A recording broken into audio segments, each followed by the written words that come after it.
po ang pagguho ng lupa sa may baybayin sa Sariaya, Quezon. Kaya't yung mga naninirahan doon ay nangangamba na ngayon lalo ng apektado na ang pagguho yung kanilang mga bahay at kabuhayan.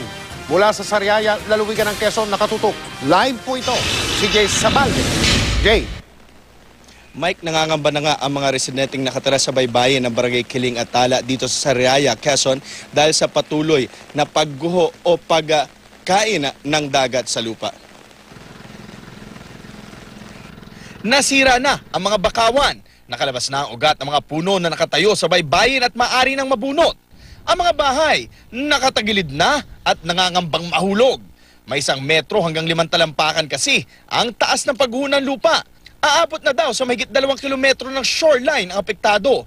Pangamba ng mga residente, baka humaba pa ito kung hindi masolusyonan. Wala namang lilipatan. Oo. Kaya, ewan ko anong yaya. Taon-taon, ang nakukuha ng tubig, baka 1 metro eh. Ay yung isang bahay doon, malapit na. Oo. Mga bangka, walang pagtaasan. Dahil karsada na, walang dadaanan ng masasakyan. Apektado na rin daw ng pagguho ang ilang negosyo. Ang resort na ito, tumigil na raw sa operasyon. Duda ng mga residente, ang iligal na pagkuha o pagmimina sa itim na buhangin ang pangunahing dahilan ng erosion. Matagal na raw nila itong inirereklamo.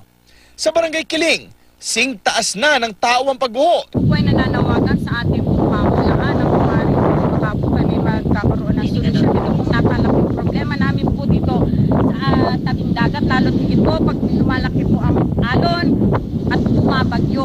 Paano po kaya kami, saan po kami karaka pupunta? Ayon sa lokal na pamahalaan ng Sariaya, walang nakakarating na reklamo sa kanila mula sa mga apektadong residente. Ganun pa man, agad daw nila itong bibigyan ng pansin.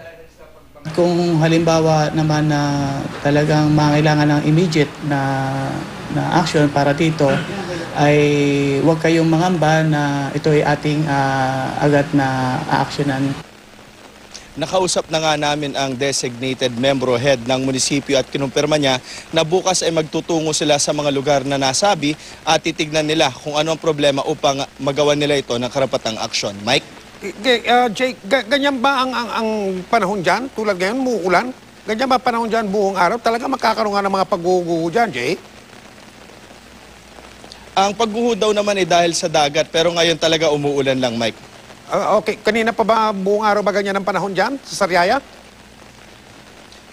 Kanina pagdating pa lang namin dito maulan na pero ngayong gabi medyo lumakas ang pag-ulan. Mike? Maraming salamat, Jay Sabale.